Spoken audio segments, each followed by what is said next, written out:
जय हिंद। स्वागत है आपका हमारे इस YouTube चैनल में। आज हम करने वाले हैं प्रयोगशाला परिचायक पद, जिसमें 880 से अधिक पद है, जिसमें आपके प्यून, चपरासी और प्रयोगशाला परिचारक और एक और पद है जहाँ मेरा ध्यान नहीं आ रहा है। वो सभी पद आपको कुल मिला के 880 पद है, उसके आज हम तैयारी करने वाले हैं।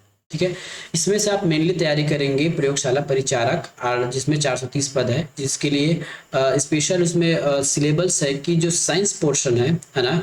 वैसे सिलेबस में लिखा है कि 9 से 10th 9 ऑफ 10th जो सीजी बोर्ड है उसके हिसाब से प्रश्न आएगा, लेकिन कभी भी प्रश्न ऐसे नहीं आता है ना। वो बस बोलने के लिए कह दिया है कि 9 और 10th का आएगा, लेकिन क्या आप सीधे 9th को पढ़ सकते हैं? क्या आप सीधे 10th का साइंस पढ़ सकते हैं? इसके लिए आपको बेसिक ज्ञान होना चाहिए। ठीक है, इसके लिए आपको बेसिक ज्ञान होना चाहिए। जब तक बेसिक ज्ञान नहीं होगा, है ना, जब तक 6, 7, 8 का आप जब तक साइंस नहीं पढ़ोगे, तब तक क्या है, आप प्रश्न नहीं बना पाओगे। इसलिए हम इस कोर्स में क्या करेंगे, आपको पूरा बेसिक ज्ञान के साथ पढ़ाएंगे। बेसिक ज्ञान में क्या होगा, अभी हम क्या पढ़ाने वाले हैं, बस आपको 2 मिनट लूंगा, आपका देख लीजिए, है ना। मैं आपको क्या कैसे पढ़ाने वाला हूँ उसका 2 मिनट आप चर्चा देख लीजिए, फिर मैं आगे बात करूंगा। सबसे पहले पढ़ाऊंगा आपको 6 to 10th, है ना, आपके सीजी बोर्ड का। ठीक है, 6 to 10th सीजी बोर्ड का पढ़ेंगे। उसके बाद इतना खत्म होने के बाद या फिर इसके साथ साथ ही पढ़ेंगे 6 to 10th एनसीईआरटी, किसका, साइंस का। ठीक है, 6 to 10 एनसीईआरटी पढ़ेंगे। इसके बाद तीसरे स्टेज में पढ़ेंगे हम फिजिक्स अलग से पढ़ेंगे, केमिस्ट्री अलग से पढ़ेंगे और बायो अलग से पढ़ेंगे। ठीक है, लेकिन हम पहले बेस तो बना लें। पहले 6 to 10 सीजी बोर्ड का पढ़ेंगे पूरे साइंस वाले, फिर उसके बाद एनसीईआरटी 6 to 10, फिर उसके बाद हम फिजिक्स केमिस्ट्री बायो अलग से पढ़ेंगे। और इसमें आपको न्यूमेरिकल भी कराया जाएगा, और ये पूरा फ्री है यूट्यूब पर। साथ में जो पिछला 10 साल का जो प्रश्न है ना, PYQ जो परीक्षा में आपको पूछे गए प्रश्न है, पुराने जो प्रश्न है, लगभग 1500 प्रश्न केवल साइंस का, जो PSC या व्यापम या फिर अन्य स्टेट के द्वारा पूछा गया प्रश्न है, उसको हम प्रैक्टिस करेंगे, साथ में चलते जाएगा। यहां से निश्चित रूप से आपका 60 नंबर को जो तैयारी है वो यकीनन खत्म हो जाएगा। ठीक है, तो ये अभी हम ये हमारा दूसरा चैप्टर, ये हमारा दूसरा क्लास है, जिसमें हम क्लास 6 छत्तीसगढ़ की जो स्टेट बोर्ड है ना, उसमें से जो हमारे जो क्लास 6 के चैप्टर 1 है साइंस के, उसके सेकंड पार्ट करेंगे। शायद आज ये पार्ट खत्म हो जाए और हम सेकंड पार्ट 2 की ओर अग्रसर होंगे। ठीक है, तो यदि आपने पहला चैप्टर नहीं देखा है तो पहले देख लीजिएगा। हम आप आगे चर्चा करेंगे पृथ्वी और सौरमंडल के बारे में। पृथ्वी और सौरमंडल के बारे में चर्चा करेंगे। इससे पहले हमारी पृथ्वी, ये हमारे चैप्टर का नाम है हमारी पृथ्वी, इसका आज सेकंड चैप्टर है। सूर्य एक तारा है। मैं जो जो हाईलाइट करते जाऊंगा बस उसको पढ़ते जाइएगा, क्वेश्चन आपके वहीं से आने की संभावना रहेगी। सूर्य एक तारा है जिसमें प्रकाश एवं ऊर्जा लगातार निकलती रहती है। सूर्य के चारों ओर कुछ आकाशीय पिंड निश्चित कक्षाओं में घूमते हैं, जिसको हम ग्रह कहते हैं। ठीक है, सीधा ग्रह की परिभाषा आपको पूछा जा सकता है। ये देखिए ग्रह क्या चीज होता है, ये देखिए, है ना। सबसे पहले मैं बना देता हूँ यहाँ पे सूर्य, ये मैंने एक सूर्य बना लिया। ठीक है, सूर्य, और इस सूर्य के चारों ओर जो ग्रह हैं वो चक्कर लगाते रहते हैं। सूर्य के चारों ओर जो ग्रह हैं वो चक्कर लगाते रहते हैं। जैसे ये मैंने ग्रह बना लिया, ये देखिए, ये ग्रह है जो सूर्य की ओर चारों चक्कर लगाते रहते हैं, ये ग्रह हो गए। कहा गया है कि सूर्य एक तारा है। तारा कहने का मतलब वैसा खगोलीय पिंड जिसमें स्वयं की ऊर्जा हो और स्वयं वो प्रकाशमान हो, जो दूसरों को प्रकाश दे, वो तारा कहलाती है। और ग्रह वैसे चीज हैं जो किसी तारे का चक्कर लगाते हैं जिसमें स्वयं की ऊर्जा या फिर प्रकाश नहीं होता, जिसको हम ग्रह कहते हैं। आगे के कक्षाओं में जैसे ही बढ़ते जाएंगे इसको और डिटेल से पढ़ते जाएंगे, इसमें कि सूर्य में आग कहाँ से आया, कहाँ से प्रकाश आया, और ग्रहों में प्रकाश क्यों नहीं है, ये सब बातें हम आगे की क्लास में चर्चा करेंगे। फिलहाल ये जान लीजिए कि सूर्य एक तारा है जिसमें खुद का प्रकाश है, खुद की ऊर्जा है, और सूर्य के चारों ओर कुछ खगोलीय पिंड जो है चक्कर लगाते हैं, उसमें से हम कुछ को ग्रह नाम देते हैं। ग्रह देखिए, ऐसा नहीं है कि केवल ग्रह ही सूर्य के चारों ओर चक्कर लगा रहा है। छोटे छोटे टुकड़े हैं, छोटे छोटे, अब जैसे बड़े बड़े पत्थर हैं, गिट्टी, रेत, इस टाइप के जो धूल कण हैं वो भी सूर्य के चक्कर लगा रहे हैं, लेकिन हम उनको ग्रह नहीं कहें। ग्रह हमने कुछ 8 जो बड़े बड़े पार्टिकल्स हैं, है ना, बड़े बड़े जो चीजें हैं, बड़े बड़े जो क्या आप कह सकते हो उसमें, बड़े बड़े जो खगोलीय पिंड है, उसी को हमने ग्रह कहा। बाकी कुछ और चीजें हैं जो सूर्य का चक्कर लगा रही है, उसको हमने ग्रह नहीं कहा। इसका कारण हम आपको आगे बताएंगे कि बाकी को ग्रह क्यों नहीं कहा गया और हमने 8 चीजों को ही ग्रह क्यों कहा। ठीक है, तो ये 8 चीजें कौन सी है? एक बुध है, बुध, शुक्र, पृथ्वी, मंगल, बृहस्पति, शनि, अरुण, वरुण और नेपच्यून। ये जो हमारे हैं हमारे 8 ग्रह हो गए। बचपन से हम सुनते आए हैं कि 9 ग्रहों की पूजा, है ना। 9 ग्रह अभी भी है, लेकिन कुछ वैज्ञानिकों का समूह जो है उसको ग्रह मानने को तैयार नहीं है। मैंने इसलिए कहा ना, बहुत सारी चीजें जो है सूर्य के चारों ओर घूम रही है, लेकिन हम सभी को ग्रह नहीं कह सकते। उसके लिए हमारे वैज्ञानिकों ने कुछ मापदंड तय किए हैं कि किसको ग्रह कहा जाए, किसको क्षुद्र ग्रह कहा जाए, किसको धूलकण कहा जाए। क्या ये सब चीज के लिए एक डेफिनेशन है। तो हम जो अभी तक पढ़ते आ रहे थे कि 9 ग्रह, उसमें से जो एक लास्ट वाला है ना, उसको ग्रह की श्रेणी से निकाल दिया गया है। अब हम उसको ग्रह नहीं मानते, लेकिन वो चीज अभी भी वहां है और अभी भी वो सूर्य की चक्कर लगा रहे हैं। ठीक है, तो अब हम 8 ग्रह के बारे में चर्चा करेंगे। प्लूटो था जिसको विद्वानों के द्वारा, वैज्ञानिकों के द्वारा ग्रह नहीं माना जाता है। ठीक है, क्यों? ये हम आगे की कुछ कक्षाओं में इसको हम चर्चा करेंगे। फिलहाल देख लीजिए, ग्रहों की परिभाषा तय करने के लिए चोकोसवालिया में 75 देशों का, है ना, 2500 वैज्ञानिकों का एक अंतरराष्ट्रीय सम्मेलन हुआ, है ना। उसी सम्मेलन में वैज्ञानिकों ने ग्रहों की कुछ परिभाषाएं तय की और देखा गया कि प्लूटो उस परिभाषाओं में खरा नहीं उतर पा रहा है ना, उसमें कुछ कमियां हैं। इसलिए प्लूटो को ग्रह नहीं माना गया, अतः वह ग्रह नहीं है। उसको बौने ग्रह के कुछ होते हैं ना कैटेगरी, उसमें डाल दिया गया। ठीक है, तो ये हमने तारा देख लिया और ग्रह देख लिया।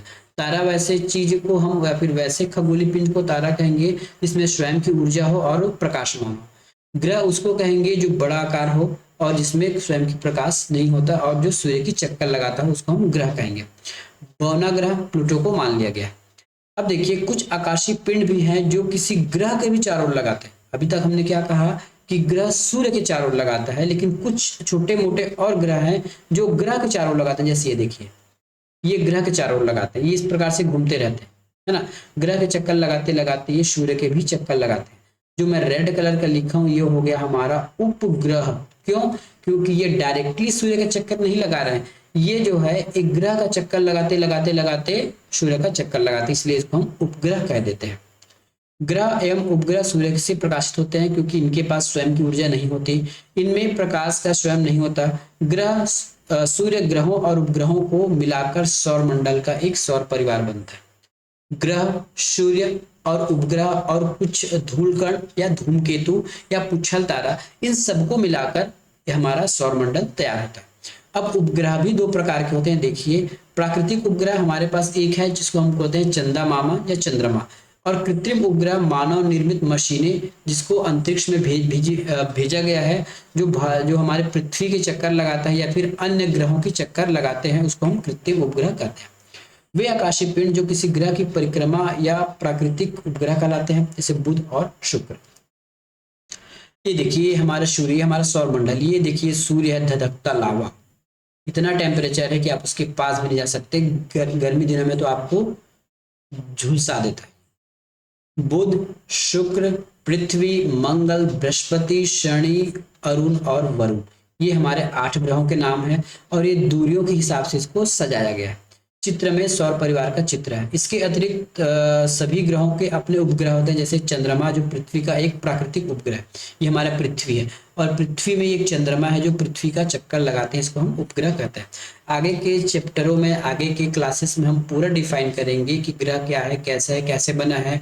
इसके बीच की जो पट्टी थी आपको दिख रही होगी व्हाइट कलर की, ये क्या चीज हम आगे डिफाइन करेंगे जब आवश्यकता होगा। ठीक है, चलिए हम आगे बढ़ते हैं।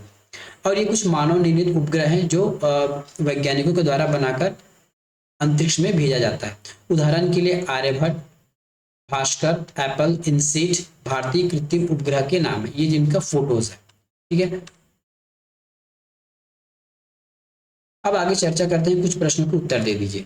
सूर्य के सबसे नजदीकी ग्रह का नाम बताइए, है ना। वैसे प्रश्न आपके एग्जाम में आने वाला नहीं है, फिर भी क्योंकि हम बेसिक से चल रहे हैं और बेसिक ही हमारे एडवांस का न्यू है, इसलिए हमको बेसिक स्ट्रॉन्ग करना जरूरी है। फोटो देख के बताइए कि सूर्य के सबसे नजदीकी ग्रह कौन सा है? बुध है। सूर्य से सबसे दूर वाला ग्रह कौन सा है हमारे पास? वरुण है ना। ये देखिए ये वरुण है और ये हमारा बुध है। दूरी के क्रम में पृथ्वी सूर्य से कितने क्रम में? दूरी के हिसाब से, तो दूरी के हिसाब से पृथ्वी जो है तीसरे नंबर पर है, ये बुध, उसके बाद शुक्र, फिर ये मंगल। ठीक है, दूरी के क्रम में सॉरी, पृथ्वी का सबसे नजदीकी ग्रह कौन सा है? तो पृथ्वी का सबसे नजदीकी ग्रह है शुक्र। ठीक है, पृथ्वी का सबसे नजदीकी ग्रह है शुक्र। याद रखिएगा, मैं लिख नहीं रहा हूं, इसमें आ जाएगा आपका शुक्र। पृथ्वी का प्राकृतिक उपग्रह का नाम बताइए। ये है हमारे चंद्रमा, चंदा मामा, ये हमारे प्राकृतिक उपग्रह है। आर्यभट्ट आप नाम सुने होंगे, इसके बारे में 2 मिनट जान लीजिए। आर्यभट्ट प्राचीन भारत के एक महान वैज्ञानिक थे। उनका जन्म सन 476 ईस्वी के बिहार में पाटलिपुत्र में हुआ था। आर्यभट्ट प्रथम व्यक्ति थे जिन्होंने बताया था कि पृथ्वी गोल है और वह अपनी धुरी पर घूम रही है, मतलब अपनी धुरी पर घूम रही है, जिससे रात और दिन होता है। अपनी धुरी पर घूमने का मतलब ये जैसे बॉल कर दिया, अब यहाँ पे कुछ एक कील फंसा दीजिए और इसको घुमाते रहिए। ठीक है, इसको घुमाते रहिए, इसको हम बोलते हैं अपनी धुरी पर घूमना। जैसे हम वो खेलते थे ना लट्टू, लट्टू नीचे में घूमते रहता था पृथ्वी में, सेम वैसी।